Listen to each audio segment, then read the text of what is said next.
Hello. Welcome to Twisted Stories, where intriguing and unexpected stories come to life. Please support the channel by following and sharing. They called him the King of New York, a man who ended lives with a snap of his fingers. But that night at Vetroscuro, Alessandro Moretti didn't want blood. He wanted entertainment. He looked at the trembling waitress, who had just spilled wine on his $3,000 suit, and let out a cold, terrifying laugh. The room froze. He pointed to the stage where the opera diva was supposed to be. "You ruined my night," he whispered, his voice smooth as velvet, but sharp as a razor. "So fix it. If you can sing the Queen of the Night aria right now, I'll marry you. If you fail, you disappear." He smirked. He thought he had won. He didn't know who she really was. The rain in Manhattan was relentless that November night, hammering against the tinted windows of Vetroscuro, the most exclusive supper club in the Tribeca district. To the public, it was a Michelin-starred sanctuary for the elite. To those who knew the truth, it was the neutral ground for the East Coast's most dangerous crime families. Camila Russo adjusted the collar of her stiff black uniform, her fingers trembling slightly. She had been working here for 6 months, and the terror never quite faded. She was 24 with tired eyes and hands that were rough from scrubbing floors during her day shift at a diner in Queens. Here she was a ghost, an invisible servant meant to pour wine, clear plates, and never ever make eye contact. "Table 4 needs a refill on the bow now, Russo." The floor manager, a sweaty man named Mr. Henderson, hissed into her ear. "And for God's sake, don't look at them. The Moretti brothers are in a mood." Camila's stomach turned to ice. The Moretti table. Everyone knew Alessandro Moretti. He wasn't just a mob boss. He was a titan of industry. A man whose legitimate shipping empire was just as vast as his underground network. He was 32, devastatingly handsome, with sharp features and eyes the color of cold steel, and rumor had it he hadn't smiled genuinely since his father was assassinated 5 years ago. Tonight was supposed to be a celebration. The club had hired a famous soprano from Italy, Giulia Venezzi, to perform for Alessandro's private dinner. But 10 minutes ago, news had broken in the kitchen. Venezzi was stuck at JFK Airport due to the storm. The atmosphere in the dining room was suffocating. Camila walked toward table 4, balancing the heavy crystal decanter. The table was surrounded by men in dark suits, but Alessandro sat at the head, looking like a bored king on a throne. He was twirling a silver lighter between his fingers, staring blankly at the empty stage. "Where is she?" Alessandro asked, his voice low. He didn't shout, which made it scarier. "Traffic boss." One of his capos, a bulky man named Rocco, muttered, "The storm." Alessandro stopped twirling the lighter. "I don't care about the storm. I paid for music. I paid for perfection." Camila reached the table. She knew the drill pour from the right disappear to the left. But as she leaned in to fill Alessandro's glass, Rocco slammed his fist on the table in frustration at the news. "Damn it." The sudden vibration shook the table. Camila gasped as the heavy decanter slipped from her sweat-slicked grip. Time seemed to slow down. The crystal bottle hit the edge of the table, shattering. A wave of dark red wine exploded outward, drenching the pristine white tablecloth, and splashing directly onto the lap of Alessandro Moretti's bespoke charcoal suit. The entire restaurant went silent. The clinking of silverware stopped. The piano player in the corner froze. Camila stood paralyzed, her face draining of all color. She had just assaulted the most dangerous man in New York with a bottle of wine. Alessandro didn't move. He didn't jump up. He simply looked down at the red stain spreading across his lap, then slowly lifted his eyes to meet hers. His gaze was terrifyingly calm. Camila's voice was a dry croak. "I am so sorry, sir. I'll get a towel." "Stop," Alessandro said. She froze. He stood up slowly, towering over her. He reached out and picked up a shard of the broken crystal from the table. He inspected it in the light, then tossed it aside. "You know," he said, addressing the room, but keeping his eyes on her. "I've had a very disappointing night. My singer is missing. My business deal is stalled, and now a clumsy waitress has ruined a suit that costs more than her life's earnings." Camila felt tears prick her eyes, but she bit her lip until it bled. She wouldn't cry. "Not here." "What is your name?" he asked. "Camila," she whispered. "Camila." He tasted the name, mocking it. "Well, Camila, my men would usually take you out back and teach you a lesson about respect, but I'm bored. I'm incredibly bored." He stepped closer, invading her personal space. He smelled of expensive cologne, tobacco, and rain. "Let's play a game," Alessandro said, a cruel smirk twisting his lips. He gestured to the empty stage where the microphone stood, waiting for the missing soprano. "You ruined the music, so you replace it." Camila blinked, confused. "Sir, sing," Alessandro commanded. "Get on that stage. If you can entertain me, if you can sing an aria that doesn't make my ears bleed, you walk out of here with your life. Heck, if you're actually good." He laughed, a dark, humorless sound. "I'll make you the Queen of New York. I'll marry you right here tonight." The men at the table chuckled nervously. It was a joke. A cruel, impossible joke. A waitress couldn't sing opera. He was setting her up to be humiliated before he punished her. "And if I can't?" Camila asked, her voice trembling. Alessandro's smile vanished. "Then you work off the debt of this suit in my private club for the next 10 years. A collective gasp rippled through the room. That was a sentence to slavery. Camila looked at the stage. Then she looked at Alessandro. He saw fear in her eyes. Yes. But deep down, buried under the exhaustion and the cheap uniform, he saw something else. A spark of defiance. She nodded once. "Deal." Alessandro sat back down, signaling for a fresh glass. He expected her to run, or to get on stage and belt out some terrible pop song, at which point he would have security drag her out. He was cruel. He knew it. The world had made him cruel. Since his father died, he found amusement only in pushing people to their breaking points. Camila walked to the stage. Her legs felt like lead. She stepped up onto the platform, the spotlight blinding her momentarily.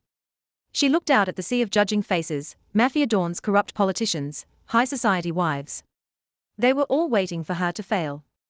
She walked to the pianist, an old man named Jeppe, who had played for the greatest voices in Europe. "Do you know Mozart?" she whispered to him. Jeppe looked at her cheap uniform and scoffed. "Girl, get down before you get hurt." "Please," she said, her voice turning steel hard. "The magic flute de Hail Ra." Jeppe's eyebrows shot up. The Queen of the Night's aria. It was one of the most difficult pieces of vocal music ever written, requiring a colora soprano with a range that defied logic. It was suicide for an amateur. "If you insist," the old man muttered, shaking his head. Camila stepped to the microphone. She closed her eyes. "Don't think about the gangsters," she told herself. "Think about Mom. Think about the Juilliard rejection letter because you couldn't afford the tuition. Think about the years of practice in the basement while Dad drank himself to death." She wasn't just a waitress. She was Camila Russo, the daughter of the disgraced tenor Luciano Russo, a man whose voice had once charmed Milan before gambling destroyed him. She had learned to sing before she learned to speak. The piano began the rapid, angry intro. Alessandro swirled his wine, not looking at the stage. He was already signaling Rocco to prepare the car. This was a waste of time. Then she opened her mouth. The first note didn't just ring out. It exploded. It was a strike of lightning, clear, resonant, and ferociously powerful. Alessandro's hand froze midair. Camila wasn't singing with fear. She was singing with rage. The aria was the Queen of the Night, commanding her daughter to kill a rival. It was a song of vengeance, of power, of hellish fury, and Camila poured every ounce of her suffering into it. De Hail Raka coughed in Manamson. "Hell's vengeance boils in my heart." Her voice soared, hitting the high F6s with terrifying precision. The staccato notes, the famous impossible run of high pitches, were executed not just perfectly, but with a menacing speed that made the hair on the back of Alessandro's neck stand up. The room didn't just go silent. It ceased to breathe. The fork dropped from Rocco's hand, clattering onto his plate. Alessandro slowly turned his head toward the stage. The trembling girl was gone. In her place was a Valkyrie in a waitress uniform. Her eyes were squeezed shut, her hands clenched into fists at her sides, her chest heaving as she navigated the treacherous vocal acrobatics. She wasn't looking for approval.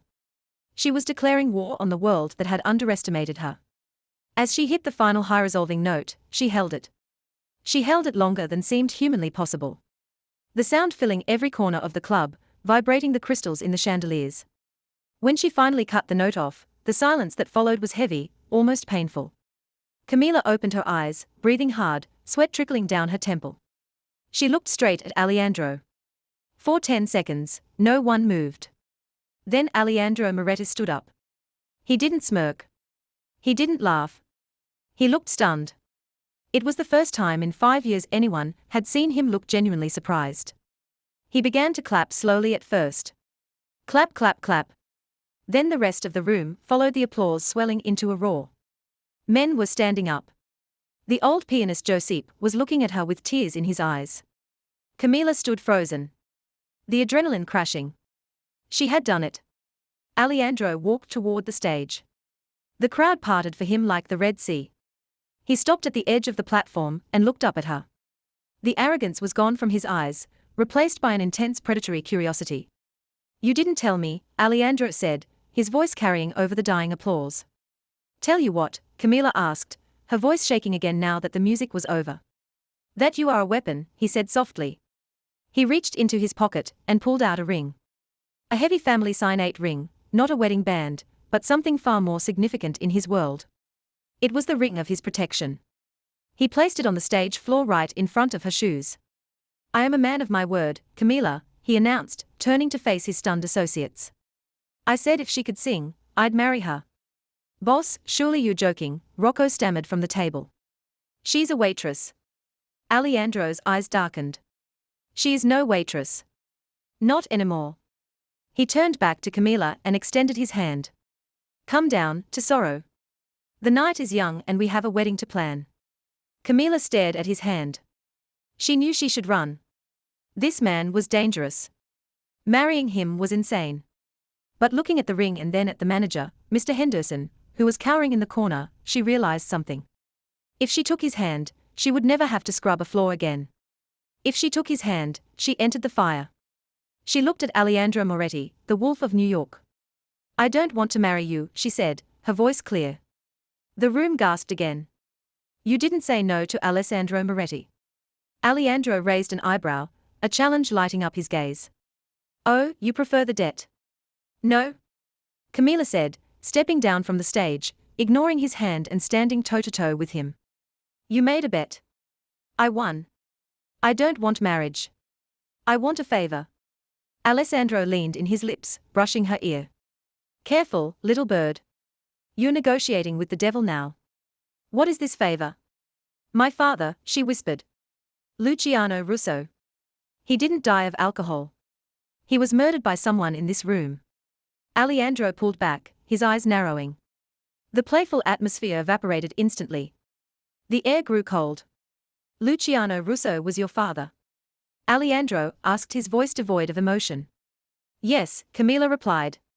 "And I want the name of the man who killed him." Alejandro stared at her for a long moment. Then a slow, genuine smile spread across his face. It wasn't the cruel smirk from before. It was the smile of a predator who had finally found a partner worthy of the hunt.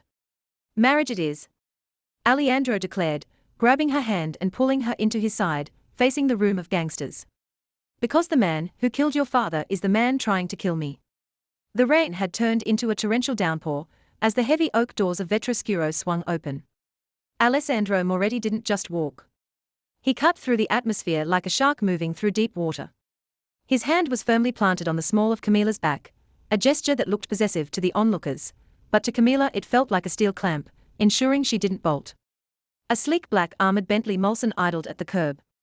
Rocco, the bulky capo, who had dropped his fork earlier, held the door open, his eyes scanning the street with the intensity of a Secret Service agent. "Get in," Alejandro ordered, his voice low enough that only she could hear. Camila hesitated. The cold New York wind whipped her wet hair against her face. "I can't just leave my shift. My manager, Mr. Henderson, has already been compensated for your immediate resignation," Alejandro said, practically shoving her into the plush leatherback seat. "And considering he was about to fire you for spilling wine on a $3,000 buy-in suit, I'd say I did you a favor." The door slammed shut, sealing them inside the silent leather-scented capsule. The outside world, the sirens, the rain, the normal life she had clung to was instantly muted. As the car pulled away, merging into the chaotic traffic of West Broadway, Camila pressed herself against the door, putting as much distance between her and the crime lord as possible. "Where are you taking me?" she demanded, surprised by the steadiness of her own voice.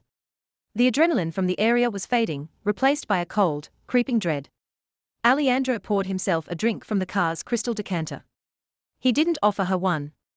To a place where Victor Sterling can't put a bullet in your head before morning. Camilla's breath hitched. Sterling. The real estate mogul. The drug mogul. Alejandro corrected, sipping his scotch. And the man who controlled your father's gambling debts. He's the one who ordered the hit on Luciano Russo. Camilla felt the blood drain from her face. Victor Sterling was a fixture in the tabloids, a philanthropist, a billionaire, a man who shook hands with the mayor. The idea that he was a murderer was impossible. Yet looking at Alessandro's stony face, she knew it was the truth. Why, she whispered. My father was just a singer. A gambler, yes, but he wasn't a criminal. Alejandro turned to her, his grey eyes catching the passing street lights. That's where you're wrong, Toro. Luciano wasn't just a singer. He was a mule. He used his touring schedule to move sensitive information across borders for the families. When he tried to get out, Sterling had him silenced. They made it look like alcohol poisoning, but we know better. Camilla stared at her hands. Waitress hands red and chapped. Her entire life she had believed her father was weak, a drunk who abandoned her to addiction. Now this stranger was rewriting her history in the back of a Bentley. And you? Camilla asked, her eyes narrowing, are you the hero in this story?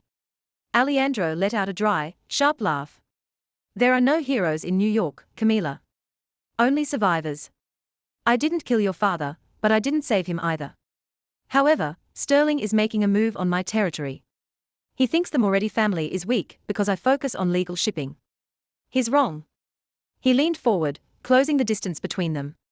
The air in the car suddenly felt thin. Sterling was at the club tonight. Alejandro revealed. He was in the back booth. He saw you sing. He saw the resemblance. By now he knows Luciano Russo had a daughter, and he knows that daughter is a loose end. So, I'm bait, Camilla realized, a wave of nausea hitting her. You want to marry me to draw him out? No, Alessandro said, his voice dropping to a growly whisper. I want to marry you because a wife is untouchable. Under the old laws, the laws men like Sterling still fear you cannot touch a Dawn's wife without declaring total war. If you are just a waitress, you disappear tomorrow.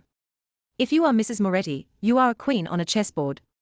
The car slowed down, turning into the underground garage of a massive glass skyscraper overlooking Central Park, the Moretti Tower. You have a choice, Alejandro said as the car came to a halt. You can open that door, walk out, and take your chances with Sterling's hitmen, or you can come upstairs. Sign a piece of paper, and help me destroy the man who took your father from you. Camilla looked out the window. The concrete walls of the garage felt like a prison, but out there in the rain, she was prey. She looked back at Alessandra. If I do this, if I play your wife, I have conditions. Alejandro raised an eyebrow, intrigued. I'm listening. I'm not a prop, she said fiercely. I want access to the files. I want to know everything my father did. And when Sterling is dead, I want a ticket to Milan and enough money to study at the conservatory. I want my life back. Alejandro stared at her. He had expected tears, begging, or greed. He hadn't expected a business negotiation. He extended his hand. Deal. She didn't shake it. One more thing. We don't share a bed. This is a business arrangement. Nothing more. Alessandro smirked. A dangerous glint returning to his eyes. Don't flatter yourself, Camilla. I don't sleep with employees. And until that ring is on your finger, you're just hired help. He opened the door and stepped out. Camilla took a deep breath, smoothed her apron, and followed him into the elevator that would take her to the penthouse, and to a life she never asked for. The penthouse was a study and cold luxury. Floor-to-ceiling windows offered a panoramic view of the Manhattan skyline, but the furniture was sparse, modern, and uninviting. It was the home of a man who didn't plan on staying long, or who didn't know how to live. Rocco will show you to the guest wing, Alejandro said, loosening his tie as he walked toward a mahogany desk. Clothes will be delivered in the morning. We announce the engagement tomorrow night at the Met Gala. Tomorrow? Camilla gasped. That's too soon. I don't have anything to wear. I don't know how to act in that world. You acted just fine on stage, Alejandro said without looking back. You're an actress, Camilla. You played the role of a waitress for years. Now play the role of a woman in love. Your life depends on it. As Camila followed Rocco down the long, silent hallway, she realized the truth. She hadn't just agreed to a marriage. She had agreed to a performance. And this time, there were no rehearsals. The preparation for the Metropolitan Museum of Art's annual gala was less like a makeover and more like a military operation. At 6:00 a.m., a team of 3 stylists arrived at the penthouse. They didn't speak English. They spoke in rapid-fire French, measuring Camila's waist, critiquing her skin, and pulling at her hair. There were no mirrors in the dressing room they set up. Alejandro had ordered them removed. "You will see the final product when I do," he had said over his morning espresso, reading the Wall Street Journal, as if he hadn't just kidnapped a waitress. By 7:00 p.m., Camila felt like a doll that had been painted and varnished. When she finally walked out into the main living area, the room went quiet. Even Rocco, who was polishing a handgun by the wet bar, stopped what he was doing. She was wearing a gown of deep blood red velvet. It was strapless, hugging her curves with scandalous precision before cascading into a dramatic train. Around her neck sat a diamond necklace that looked heavy enough to sink a ship, the Moretti family heirloom. Her dark hair was swept up in an intricate shin, exposing the long, elegant line of her neck. She didn't look like Camila from Queens anymore. She looked like dangerous royalty. Alessandro was waiting by the window, dressed in a tuxedo that fit him like a second skin. He turned around and for a moment his mask slipped. His eyes widened slightly, traveling from the hem of her dress up to her eyes. "Red," he noted, his voice rougher than usual. "A bold choice." "You chose it," Camila reminded him. "I chose it because it's the color of war," Alejandro said, regaining his composure. He walked over to her, stepping into her personal space. He reached out and adjusted the diamond necklace, his knuckles brushing against her warm skin. Camila shivered, but she didn't pull away. "Tonight," he whispered, his eyes locking onto hers. "Victor Sterling will be watching every move. If he senses fear, he strikes. If he senses hesitation, he strikes. You must look at me as if I am the only man in the world." "And you?" Camila challenged, looking up at him. "Can you look at me as if I'm not just a pawn?" Alessandro's thumb grazed her collarbone. "Tonight, Toro, you are the queen, and I am simply the king protecting his throne." He offered his arm. "Shall we?" The ride to the Met was a blur of flashing lights. When the car stopped, the paparazzi swarmed like locusts. The flashes were blinding. "Head up," Alejandro commanded under his breath as the door opened. "Smile. You won the lottery." Camila stepped out onto the red carpet. The noise was deafening. "Mr. Moretti, over here." "Who is the girl? Is it true about the merger?" Alejandro wrapped his arm around her waist, pulling her flush against him. It felt protective, solid. For a second, amidst the chaos, he was the only anchor she had. They moved through the gauntlet. Alejandro, guiding her with a subtle, powerful grace. Inside the great hall of the museum was transformed. Classical music drifted through the air, mixing with the hum of $1 billion worth of conversation. Waiters moved with champagne trays, and the elite of New York mingled near the Temple of Denda. "Keep your hand on my arm," Alejandro murmured. "Don't accept drinks from anyone but the bar, and don't go to the bathroom alone." "Romantic," Camila quipped, forcing a smile for a passing senator. "Practical," he countered. They circulated the room. Alejandro introduced her simply as Camila, my fiancée. He didn't invent a backstory. The mystery made them more intrigued. She felt the eyes of women boring into her back, assessing her dress, her jewels, trying to figure out where she came from. Then the atmosphere shifted. The air grew colder. A man approached them near the Egyptian exhibit. He was older, perhaps in his late 50s, with silver hair and a smile that didn't reach his reptilian eyes. He was dressed impeccably, but there was a violence in the way he moved. "Alessandro," the man said, his voice like grinding stones. "I didn't expect to see you. I heard you had a messy night at Roscuro." Alessandro's grip on Camila's waist tightened imperceptibly. "Victor, it's been a while, and actually the night turned out quite beautifully." Alejandro gestured to Camila. "I believe you haven't met my fiancé." "Camila, this is Victor Sterling."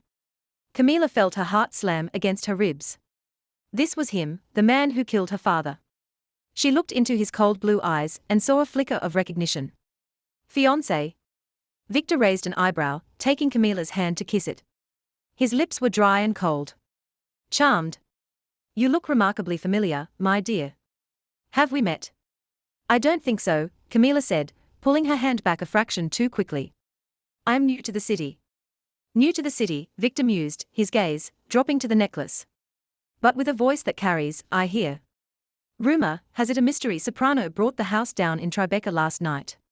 He leaned in closer. You have the look of the Russos, the eyes. Camila froze. Victor, Alejandro interjected, his voice sharp as a blade. The music is starting, if you'll excuse us. Of course. Victor smiled, stepping back. But be careful, Alejandro. Pretty things are so frail. It would be a shame if she broke. Alejandro didn't respond. He swept Camila onto the dance floor. The orchestra began a waltz. He knows, Camila whispered, her legs trembling as Alejandro pulled her into the dance. He knows who I am. He suspects, Alessandro corrected, spinning her around so her back was to Victor. But he can't touch you here. Not in front of 500 witnesses. He threatened me, she hissed. He threatened us, Alejandro said. He looked down at her. Listen to me, Camila. Sterling is trying to rattle you. Don't let him. Look at me. She looked up. His face was intense, focused solely on her. For a moment, the room faded away. They moved in perfect synchronization. He was a surprisingly good dancer. Strong laid fluid movements. My father, Camila said softly. Did he owe Sterling money? Millions, Alessandro answered honestly, spinning her again. But Sterling didn't kill him for the money. He killed him because Luciano found out about a shipment. A shipment of human cargo. Girls? Sterling isn't just drugs, Camila. He's a trafficker. Camila missed a step. Alejandro caught her, instantly holding her up so she didn't fall. My father tried to stop it, she asked. Hope blooming in her chest. He tried to go to the police, Alejandro said. That's why he died. Tears welled in her eyes. Her father wasn't a villain. He was a martyr. Why didn't you tell me? Because you needed to hate the world to survive tonight. Alejandro said, anger is a better shield than grief. The music swelled to a crescendo. Alejandro dipped her low, her red dress fanning out across the floor. It was a picture-perfect moment. The cameras flashed from the balcony as he pulled her back up. Their faces were inches apart. The chemistry was undeniable, fueled by danger and adrenaline. For a second, Camila forgot it was an act. She looked at his lips, wondering. Boss? A voice crackled in Alejandro's earpiece. It was Rocco. Alejandro stiffened. He stopped dancing abruptly. What is it? Camila asked, sensing the change. We have to go, Alejandro said, his voice ice cold. Now, why? What's happening? Alejandro grabbed her hand, dragging her toward the exit, ignoring the confused looks of the other guests. Rocco found a device on the car. Alejandro whispered as they pushed through the heavy doors into the cool night air, and the brakes on the backup SUV have been cut. They were on the sidewalk now. The valet was nowhere to be seen. The street was strangely empty of taxis. Sterling moves fast, Alejandro muttered, reaching inside his tuxedo jacket and unholstering a sleek black pistol. Camila gasped. Here at the Met. It's the perfect distraction, Alejandro said, scanning the rooftops. Suddenly, a motorcycle engine roared to life down the block. Then another and another. 3 bikes riders clad in black sped toward them, weaving through the parked limousines. Get down. Alejandro roared. He shoved Camila behind a concrete pillar just as the first gunshot rang out, shattering the glass display case behind them. The opera was over. The war had begun. The chaos outside the Met was absolute. The pop of gunfire was distinct, cutting through the screams of the scattering socialites. Alejandro moved with terrifying efficiency. He didn't panic. He calculated. He shoved Camila behind the thick concrete pillar, shielding her body with his own as bullets chipped away the stone inches from his head. Stay down, he barked, firing 2 controlled shots into the darkness. One of the motorcycle riders skidded the bike, crashing into a parked limousine in a shower of sparks. Alejandro. Camila screamed as she saw a bloom of red expand on the white sleeve of his tuxedo shirt. It's a graze. He gritted out, reloading with a fluid motion. Rocco now. A heavy black SUV screeched around the corner, mounting the curb and scattering a row of paparazzi. The back door flew open before the car even stopped. Rocco was inside, wielding a submachine gun, providing cover fire. Alejandro grabbed Camila by the waist and practically threw her into the back seat, diving in after her. Go, go, he roared. The SUV peeled away, tires smoking just as the remaining motorcyclists opened fire on the rear window. The bulletproof glass spiderwebbed but held inside. The silence was sudden and heavy, broken only by the roar of the engine and Camila's frantic breathing. She looked at Alejandro. He was leaning back against the leather seat, his face pale, sweat beading on his forehead, his left arm was soaked in blood. You're shot, she whispered, her hands hovering over the wound. I've had worse, Alejandro muttered, closing his eyes. Rocco, take us to the safe house in Montauk. The penthouse is compromised. Boss, you need a doctor. Rocco argued from the front seat, his eyes glued to the rearview mirror. No hospitals, Alejandro snapped. Sterling will have eyes there. Just drive. The drive to Montauk took 2 hours. They left the city behind. Driving into the pitch-black darkness of the Long Island coast, the adrenaline began to fade, replaced by a dull, throbbing ache in Camila's chest. She wasn't a waitress anymore. She was a target. They arrived at a secluded modernist house, perched on a cliff edge, surrounded by pine trees and the sound of crashing waves. It was a fortress disguised as a beach house. Once inside, Rocco secured the perimeter while Alessandro collapsed onto a leather sofa in the living room. Camila didn't wait for instructions. She ran to the kitchen, found the first aid kit under the sink, where she instinctively knew it would be in a house like this, and grabbed a bottle of vodka from the bar. This is going to hurt, she said, kneeling beside him and cutting away his ruined tuxedo jacket with a pair of scissors. Alejandro watched her through half-lit eyes. You have steady hands. I used to patch up my dad when he came home from card games, she said quietly, pouring vodka over the wound. Alejandro hissed in pain, his jaw clenching, but he didn't pull away. The bullet had torn a furrow through his bicep, messy, but not fatal. As Camila worked stitching the skin with the precision of a seamstress, the dynamic between them shifted. The power imbalance dissolved. Here, with blood on her hands and fear in her heart, she was his equal. Why didn't you leave me? Alejandro asked softly, watching her face. In the confusion, you could have run. Camila tied off the bandage and looked up at him. Her eyes were dark pools of intensity. Because Sterling killed my father, and if I run, he wins. I don't want to survive, Alessandro. I want to win. Alejandro reached out with his good hand cupping her cheek. His thumb traced the line of her jaw. The air in the room grew thick, charged with the electricity of near death. You are dangerous, Camila, he murmured. I think I might be falling for you. He leaned in. It wasn't a demanding kiss, or a show for the cameras. It was desperate tasting of vodka and rain. Camila kissed him back, her hands gripping his shirt, anchoring herself to him. For a moment, they weren't a dawn and a waitress. They were two people clinging to each other at the edge of the world. But the moment was shattered by Rocco bursting into the room. Boss, Rocco said breathless. We have a problem. I intercepted a transmission. Sterling isn't just trying to kill you. He's moving the shipment tonight. Alejandro pulled away from Camila, the softness vanishing from his eyes instantly. The King of New York was back. Where? The port of Newark, Rocco said. But he's clever. He's using a charity gala on a docked cruise liner as a cover. High security. No weapons allowed. We can't shoot our way in. Alejandro stood up, ignoring the pain in his arm. He walked to the window, looking out at the stormy sea. If we can't shoot our way in, we have to be invited. He turned to Camila. A dark plan formed in his eyes. How well do you know Puccini? He asked. The SS Titan was a floating palace docked at the private pier in Newark. It was supposedly hosting the Oceanic charity ball organized by one of Victor Sterling's shell companies. The guest list was impenetrable. Senators, judges, and foreign dignitaries were walking up the gangway. Alejandro and Camila sat in a darkened van a mile away. This is insanity, Rocco muttered from the driver's seat. Sending her in alone. I'm not alone, Camila said, adjusting the earpiece hidden in her ear canal. She smoothed the skirt of her silver gown, a dress that shimmered like moonlight. I have the best backup in the city. The plan is simple, Alejandro said, checking the Glock strapped to his ankle. He looked at Camila with an intensity that made her shiver. You are the entertainment. We forged the booking agent's credentials.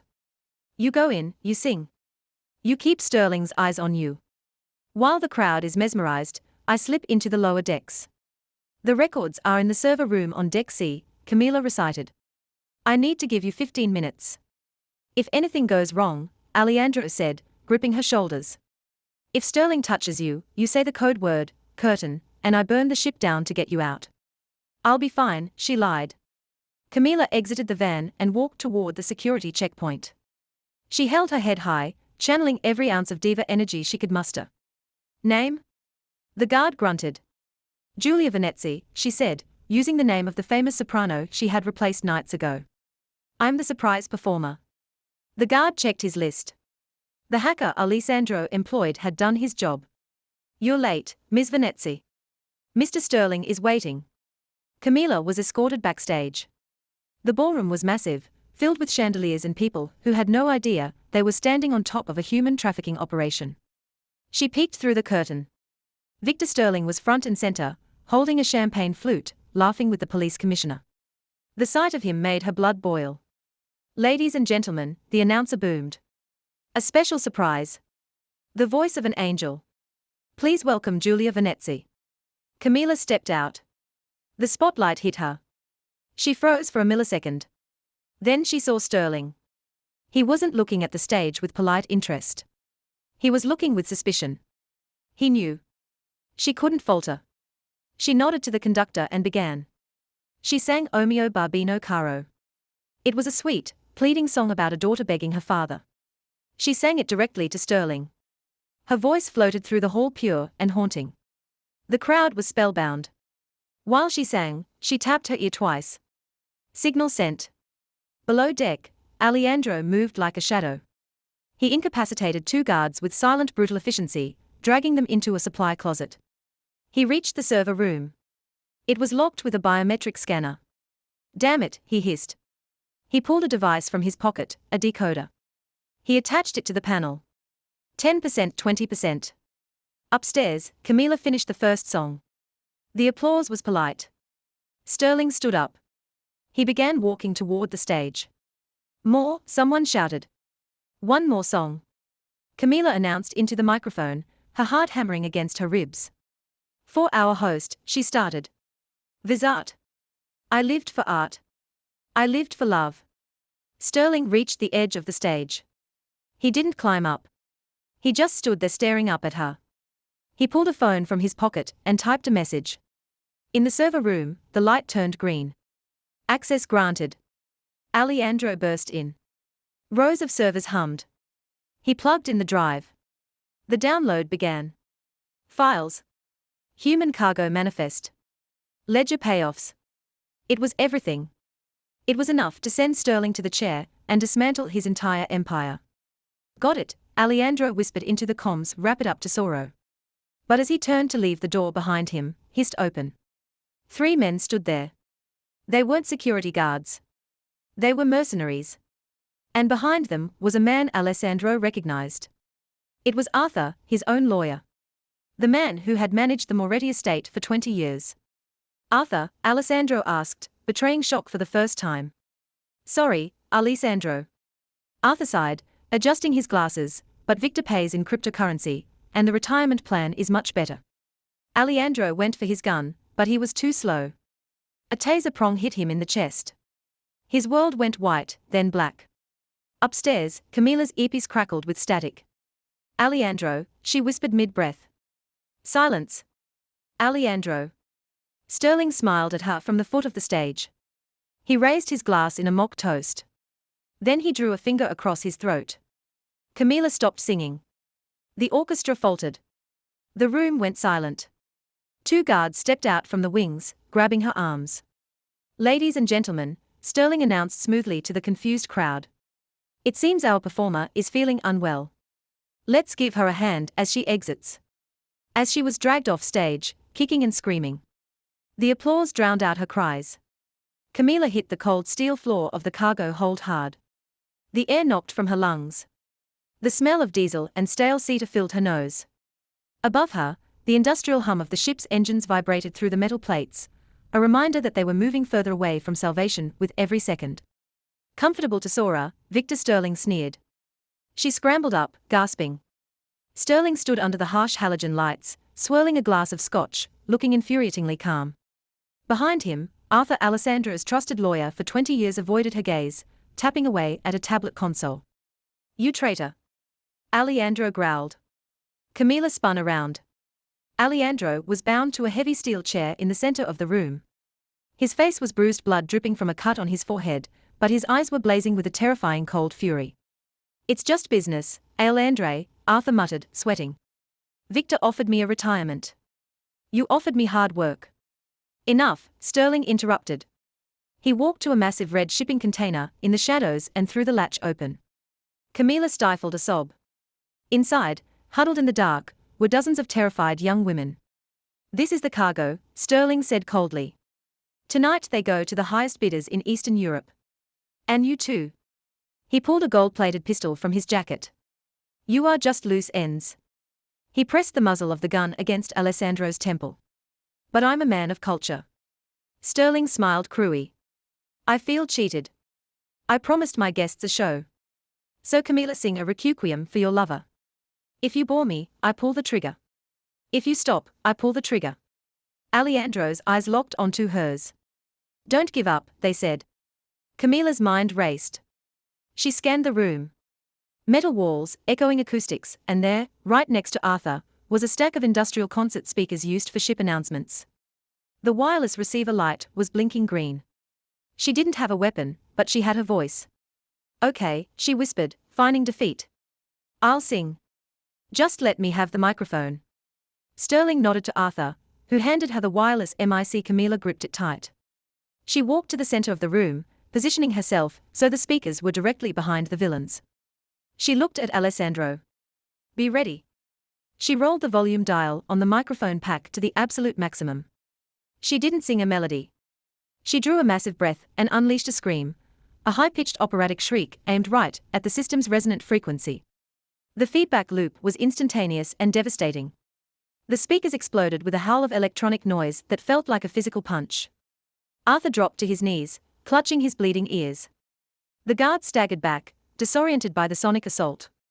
Even Sterling flinched instinctively, pulling the gun away from Alejandro's head to cover his ears.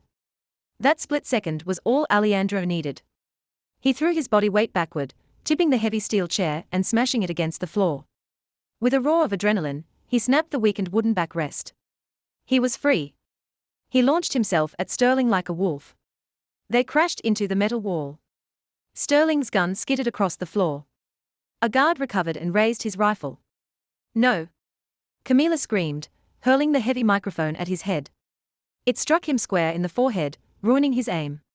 The bullet sparked harmlessly off the ceiling. Alessandro dove for the loose golden pistol. Sterling scrambled for a knife in his boot. Bang! The shot rang out, finalizing the silence. Victor Sterling froze, a look of genuine shock on his face. He slumped forward, a single bullet hole in his chest. The king of the underworld was dead. Alessandro stood up, chest heaving. He walked over to Arthur, who was crawling toward the exit, and kicked him hard in the ribs, flipping him over. "Please," Arthur begged. "I had no choice." "We always have a choice." Alejandro spat. "Rocco will deal with you." Alejandro turned to Camila. She was shaking, the adrenaline crashing hard. He crossed the room in 2 strides and pulled her into a crushing embrace, burying his face in her hair. "You crazy, brilliant woman," he breathed. "You nearly blew my eardrums out." "Better than your brains," she sobbed, holding him tight. Alejandro looked at the open container where the girls were beginning to emerge into the light. He touched the USB drive in his pocket, the evidence that would clean up the city.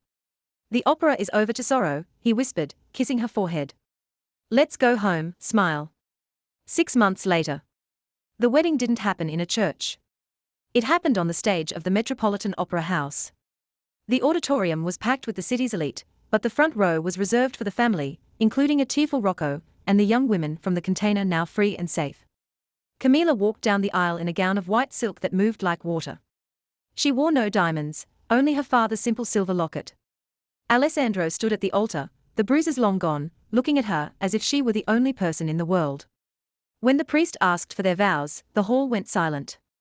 "Do you take this man?" Camila looked at the man who had kidnapped her, protected her, and fought a war for her. She smiled, that familiar spark of defiance in her eyes. "I'll marry him," she declared, her voice projecting clearly to the back row without a microphone, "but he still owes me a new uniform." The crowd erupted in laughter.